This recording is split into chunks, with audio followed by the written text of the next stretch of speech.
This is called The Husband Realized His Wife is the Murderer. I can't see her doing something like that. She's super intelligent. Well, you blind and stupid. This is the moment Zach realized his wife, Ashley, was a secret murderer. Police found Taylor Wright, a friend of his wife, lying dead on his property.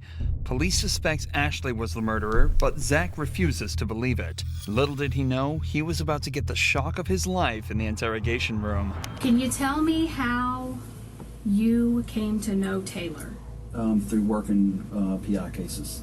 Okay. She'd come over to our house every now and then. She met my wife. They became friends. Did you guys ever have a falling out or? Never. From doing this job for so long, I would just pick up little lies from her. Stuff just didn't start seeming right. She would disappear for days. You couldn't get her on the phone. Greg and I would try to call her. You couldn't get her on the phone. Taylor had been known to go missing for days at a time, but this time was different. She hadn't been seen for over a month before she was found. Early on, cops believed her disappearance was nothing out of the ordinary, but she'd left everything at home, and what little texts she sent to her friends were in language she wouldn't normally. Wait. That's his wife he's talking about? Hold on. Because she's for the streets already. I would just pick up little lies from her. Wife, they became friends. Oh, the old girl. She'd come over to our house every now and then. She met my wife. They became friends. Did you guys ever have a falling out or? Never. From doing this job for so long, I would just pick up little lies from her. Stuff just didn't start seeming right. She would disappear for days. You couldn't get her on the phone. Greg and I would try to call her. You couldn't get her on the phone. Taylor had been known to go missing for days at a time, but this time was different. She hadn't been seen for over a month before she was found.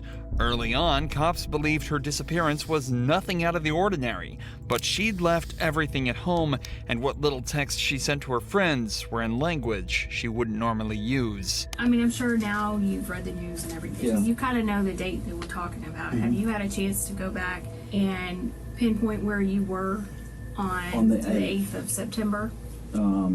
It's I can't remember, but I'm trying to do the very best I can so I could tell y'all the best I can. I went to the bank yesterday to pull my statement. I know I ate lunch at the seafood place at 9 Mile in Pine Forest. I ate there. And I remember eating by myself, and I remember Ash not being able to make it because she was tied up with work. Taylor was last seen on the 8th of September, so Zach attempts to recount what he was doing that day.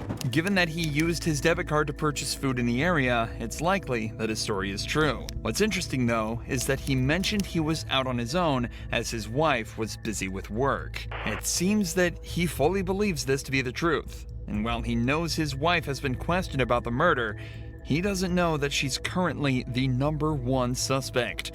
The cops aren't trying to learn more about the case. They're trying to determine if Zach had a hand in the murder, or at the very least, turn him against his own wife. So they're trying to Do single you him know out. anything about this money that Taylor had given you all? No, absolutely not. She's never given me anything. I've never got anything from that. No. Okay.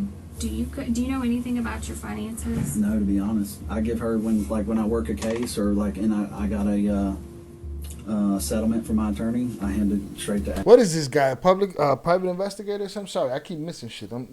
It's a lot to soak up while you doing the technicals and trying to stay not sober. Ash, she takes care of everything. The money the detective is referring to here is a sum of $34,000 that Taylor had given to Ashley for safekeeping. Taylor was going through a divorce and wanted the money away from her own accounts. But instead of putting it in a safety deposit box as promised, records show Ashley put it into her own accounts. By the time Taylor wanted it back, she'd already spent all of it. Coincidentally, Taylor... With friends like that, what do you really need in life? Nothing. You got a friend that's willing to spend all the bread she trusted to you. Taylor only asked for it back on the 8th of September.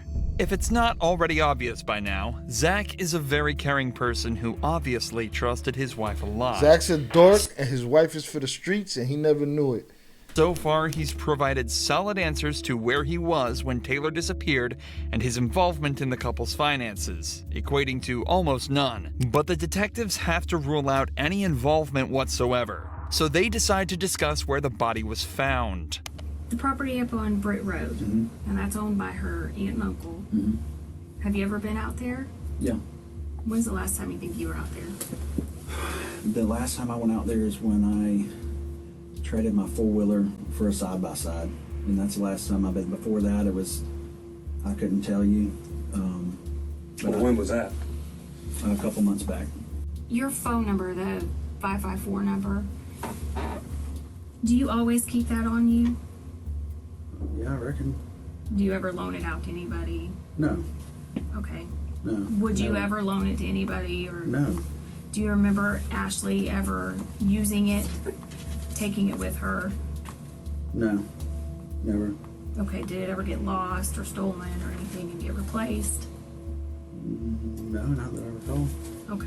This might seem like a random question, but phone records actually played a huge part in uncovering the truth in this case. Not only did they show Ashley on the property Taylor was found dead at on the 8th, but they also showed Taylor's phone at a wedding Ashley attended the very next day. But Taylor was never seen at the wedding or anywhere else after that date. Detectives here are just trying to confirm that if suspicious activity was discovered from Zach's phone records, there would be no way to argue that it wasn't him in control of the phone. But remember, Zach still has very little idea surrounding the true nature of this case. He doesn't know how much evidence the cops have against his wife. All he's doing is defending himself and providing answers that'll hopefully solve the case. So given his compliance so far, the detectives decide to try and question him about some more physical evidence. Do you own any 9mm Yeah. handguns? Whole What bunch. kinds? My Glock. Just one or Yeah.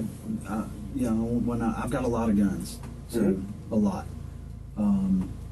I think one Glock 9, what model? 19. 19? Okay. Do you know how Taylor died? Yeah, for Ackerman told me that the girl was shot, and he heard that from Mulchan. So Ackerman told you and he got it from Mulchan? Yeah. Okay. Did he elaborate on anything else? He just said that they thought the girl was shot. Okay. Did you ever buy Ashley a gun or anything of that nature? Man, over the years, yeah. Yeah. I bought her a 380 one time, What kind? PPK. Okay. And does she carry a firearm? I haven't seen her one in quite a while. Not at all. Mm-mm. It's starting to fall together for him. If he didn't know, if he just playing dumb, yeah, wifey got guns. Yeah. Do you own a 38 I- airweight? Yes. And she used to, that's the last thing I ever remember seeing her with was a 38 airweight. And that was, I haven't seen her with that in I don't know how long. I mean, I'm interested. Did you kill or participate in the death Absolutely of not. Damn. I would Whatever. never. Answer this question. He answered that too quick. I feel like the old man knew. The husband knew. He answered that too quick. Airweight. And that was, I haven't seen her with that in I don't know how long. I mean, I'm interested. Did you kill or participate in the death Absolutely of? not. I would Whatever. never. Answer this question. Okay. Go ahead. Did you kill or participate, or do you have any knowledge? Zero, Jason. Absolutely none. I don't want to be nowhere near it. No, nothing involved with it. Nothing. I know nothing about it. The detectives are now trying to ramp up the pressure. He just said he don't want to be nowhere near it. It sounds like he's had this conversation with his wife. I don't want nothing to do with this. This is on you. That's what it feels like to me. But that's just me. Slightly. Zach has seemed extremely comfortable up. Nowhere near it. No, nothing involved with it. Nothing. I know nothing about it. The detectives are now trying to ramp up the pressure slightly. Zach has seemed extremely comfortable up to this point, and they're likely just trying to test whether that's because of the more casual nature of the interview so far, or if it's because he genuinely is innocent. However, Zach stays calm, and his body language confirms this.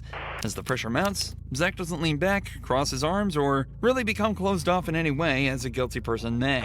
Instead, he leans forward, maintains eye contact, and his statements are clear and concise. But isn't he an officer of some sort or some kind of investigator of some sort? He would understand that.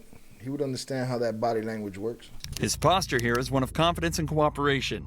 His feet are flat on the ground, and he's leaning towards the detectives, proving that he feels safe around them, and that he's got nothing to hide. In fact, this is just one of two different positions Zach has assumed throughout the interrogation. The other being a more casual, upright position with his hands. Show the position your wife put you in. That's the position you in right now, Papa. Hands and legs open. Zach is doing everything he can to appear innocent, and yet the pressure continues to mount. What do you think happened to Taylor?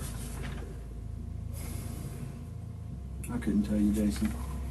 I mean, I don't know.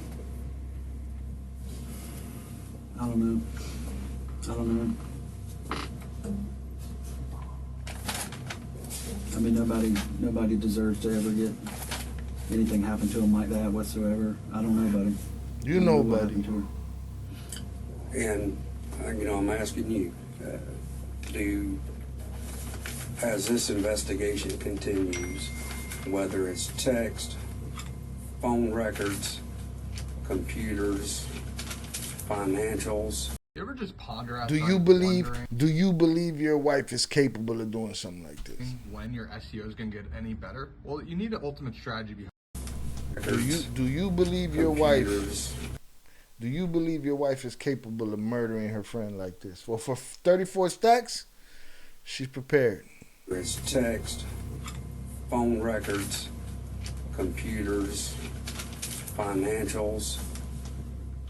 Is there going to be anything that hems you up or No, ties you absolutely to that? nothing. Well, not just being involved in the actual murder, but After the fact. as far as, afterwards. Helping conceal. If any person in this world was like, "Hey Zach, come help me do something," I would run from that mother as fast as I could. Well, I mean, just, hell, it's all over the news. But what if it was wifey? You've read You it. said you hand over your check to her already. No questions asked. I'm sure a lot of people do that. But would you bury a body for her? Yeah, I've read Right. it, and And I mean, trying to swallow it and figure it out. I mean, it's like it's terrible. but you've read it, so you know at least some of the details. Just based upon that and your knowledge of the job that we do and the job that you used to do, what's your thought? Feelings aside, Just logically. I can't see her doing something like that. I mean, she's super intelligent. She's got a criminal. I mean, master's degree. yeah, or is it master's or I don't know, one of the two. And This that's guy's just dope. sloppy. I mean, that's sloppy. I can't see her doing that. There's obvious Sloppy. Yeah, it's real sloppy. She had money in accounts. Her homegirl's missing. She used the phone everywhere. Took the phone to a wedding she's only at. But she got a patsy like you to vouch for her. obviously a lot going on in Zach's head. Too. And that's just sloppy. I mean, that's sloppy. I can't see her doing that. There's obviously a lot going on in Zach's head right now. He obviously doesn't want to believe his wife killed someone, but his years of experience as a PI, coupled with that's all what it the is. evidence against his wife, He's a PI, and he knows what's up. Extendo on deck and the Merca holster with the high sweat guards for Merca.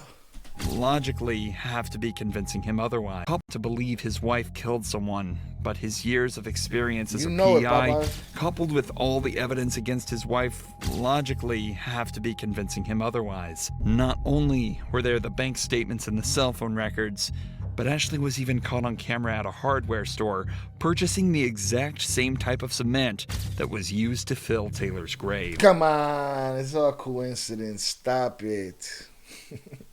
It's pure coincidence. She's smarter than that. She got a bachelor's. You know how many dummies I know with degrees? Stop it.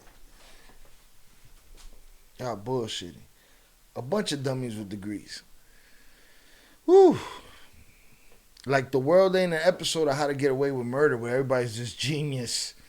Nah, man. A bunch of dummies with degrees. But that's all pure coincidence. Come on. She filled that hole with sarcasm, my sarcasm, because look at you. Look at you, girl.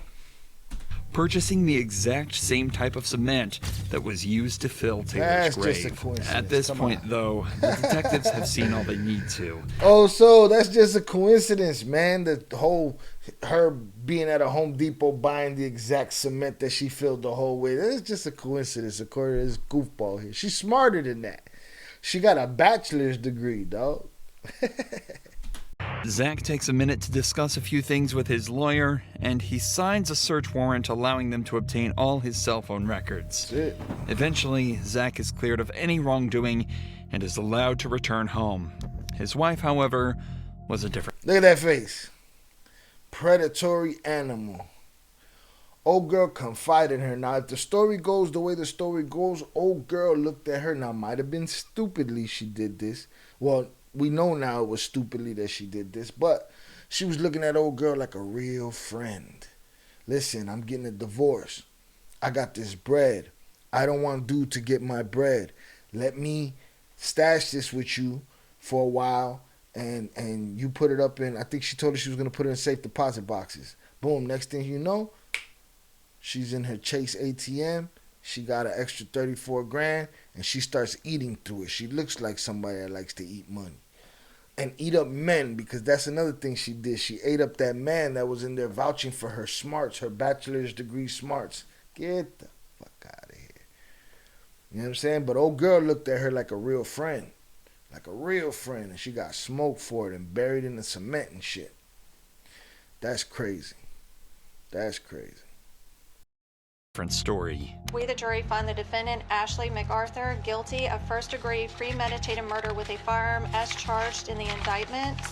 Ashley MacArthur was sentenced to life in prison with a mandatory sentence of 25 years and is now serving her time away from her husband behind bars. Bruh, the only thing dude would have been stupider was if he went down for her. You know what I mean? But he didn't see that. He didn't see none of that happening. He's one of them come home, hand her the bread. She got everything covered. He don't know she got a demon in her. And she was capable of doing that to her homegirl. And you see how he judged her friend at the beginning, the one that died, Taylor. He was like, she would lie about this, lie about that. It was like he was conscious about that with old girl, but he wasn't conscious about that with his own wife. Sucker. So he should have caught a charge just for being stupid. He knew better. He knew his wife was for the streets. If she got friends that he looks at as red flags, that's just him ignoring the red flags in his own wife, because she was probably easy for him to pull. You know what I'm saying? And that's just him ignoring the red flags in his wife and saying, well, this is the woman I got. This is what I'm good enough to get. And I'm good until she tried to get him involved in a 25 to life sentence.